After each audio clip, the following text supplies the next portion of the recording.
Setting up the front and rear dig, the ASD in the transmission. So let me see here. Get this battery plugged in. I'm going to show you guys how I go about setting endpoints and getting that done, and show you guys as well what I had to do to this to get it to function properly, because what they give you, this thing just really doesn't function properly. Oh, I dropped that. That setup with the short little slide, let me see, where's that other piece I'm trying to find? Dang, here. Along with this right here, it's connected onto that shaft. Okay. It's just nothing was working out. So what I decided to do is I had some parts laying around from a Capra transmission. I had a Capra transmission laying around. From the V1, the first edition. So, not a transmission people like to use. But I had that laying around because I had done a transmission swap on the V1 that I have for my wife. And I got to thinking, when I started having complications on this, I liked the design on the Capra. It worked really well. So I thought, why did they switch it up? Why did Axial switch it up? Did they not do any testing or anything? Because running their plastic servo horn, with their whole setup the way they do, trying to do front dig, when this slide would slide forward, it would yank this mount down. All right, it would just bind it up. I could feel this servo just getting hot and cooking. Okay, it was gonna burn up my servo if I would sit there using front dig, the way it was. I can't believe that, I was having the complications that I was having trying to set it up. So headlamp so I can show you guys. And keep in mind, you can use the Reefs 99 micro is a good one that I would use. I just had this eco powered WP 173, but definitely gonna need this Reefs. It's longer. Okay, let me slide this over. It's like the extended servo horn. So, and then after that, I had to drill out the hole that lined up best for this slide right here. So it comes with these tiny holes. I drilled this out and threaded it for a M2.5. And once we have done that, I'll show you guys right here. See that?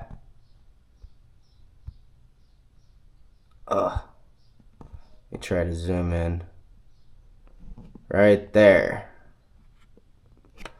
Let me see if I can adjust the brightness. There we go.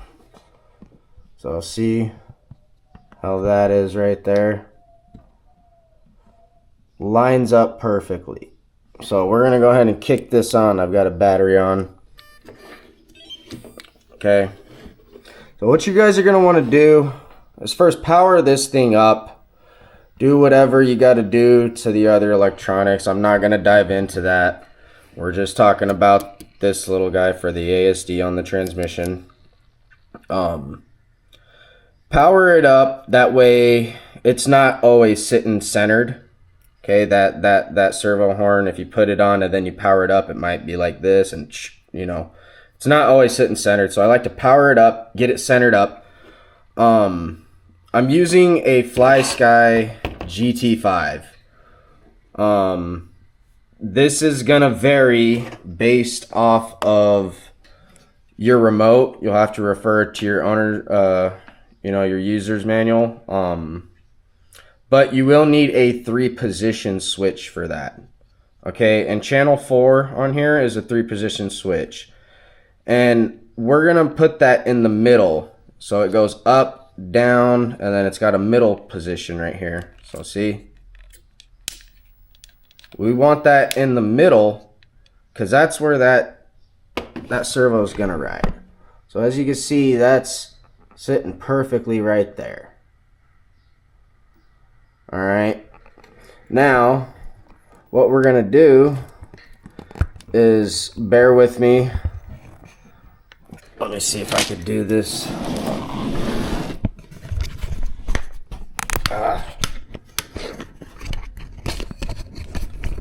Bear with me a moment.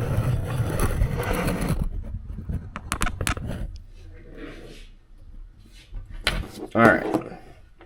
So what we're gonna do is we're gonna slide this in, and you got to rotate that drive shaft. Make sure it's pushed all the way in. Okay. Now hit your remote where it's gonna go. See? Now I would start your endpoints at about 20%. Okay, EPA, your endpoint adjustment for the channel that you're using, I would start at about 20%. Okay, and then I would leave it disconnected and kind of play with it from there. So as you can see, I've got it adjusted right to the middle of that, and that's with this plunger all the way in. Okay, now we're gonna, and see, you gotta give it a little throttle so that spring will disengage it. Now we're gonna go to front dig. Okay, and once again, it's not connected to anything, so we're gonna pull this forward. It might be hard to get a hold of, okay, but you can do it. And then you want to wiggle, twist your drive shaft to make sure that it locks into place, and make sure that this slides all the way out. Okay, and see, we've got that about as centered up as we can. I think it might be a bit too much, but it'll be all right. Quite centered up. So the original way that Axial had this set up, it just wasn't clearing right. I was having an issue with the horn that they were using, and that little piece not being long enough. So that slide right there comes from the Axial Capra. And I'll put the parts kit that comes with this piece and this piece, because this piece, believe it or not, is actually longer and just a bit skinnier. Okay, so it's gonna function and slide around and not bind up your servo and burn it up. Okay, but you will need some M2.5 hardware. Okay, so what we're gonna do is, I got this parts kit off Amazon. I'm gonna go ahead and show it to you guys. Okay, M2.5. Not anything special, but fairly cheap, and gets me a bunch of hardware. So we're gonna take that. One of these is the M2.5 16 mil. Okay, we're gonna take one of those. And keep in mind, we already drilled out and threaded in our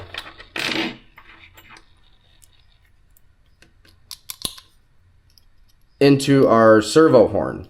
So that's something that you guys will need to do. Something I didn't show, I drilled it out and threaded it. It's right there. because it does come with a smaller hole. Oh. Oh.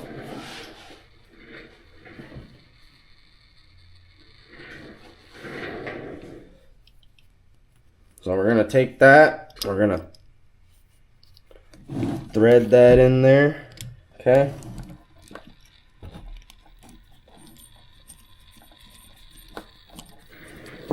Once we get it through so much,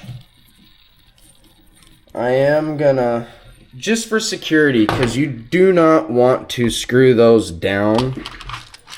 You don't, let me see, take this one that we're not using. You don't want to screw them down so tight that they squish this way, because then they get fatter this way and then they just don't slide as nicely. So in order to do that, that little kit that I showed you, it's on Amazon, comes with these little lock washers, okay, and these little nuts, these little lock washers. We're gonna go ahead and use one of those and use one of these little nuts, and that will help us secure this, keep this secure, without having to tighten it down to the point that we squish that that plastic slide, we'll call it, bushing slide. Okay.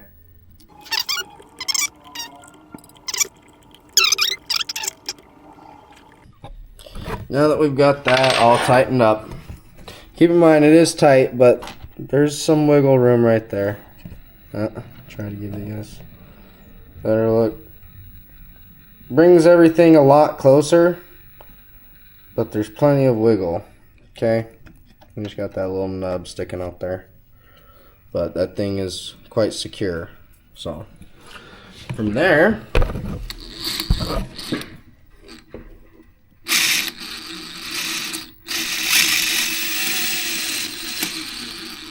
we have something really big.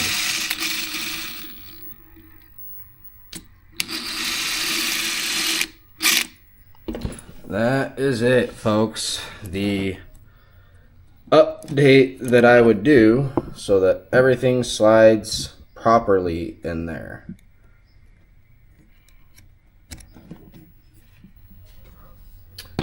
Well, folks, there you have it. That's setting up the dig servo, the front and rear ASD dig for the Axial Gilamon, setting endpoints. It's not something I care to get into just because it varies so much between controllers. So I'm sure there's other good videos out there on setting endpoints. Just know that that's how you're going to want to do it. You're going to want to leave everything disconnected and start at about 20% and kind of just eyeball it and go from there. Once you get it eyeballed good in that, you can put a screw in it and boom, there you have function.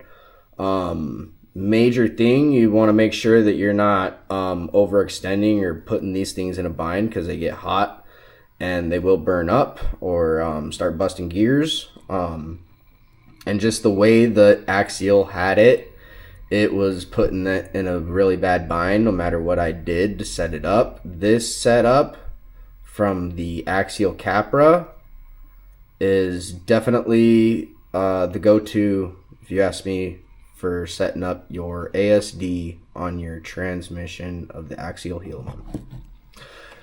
Thank you guys for watching. Please like and subscribe.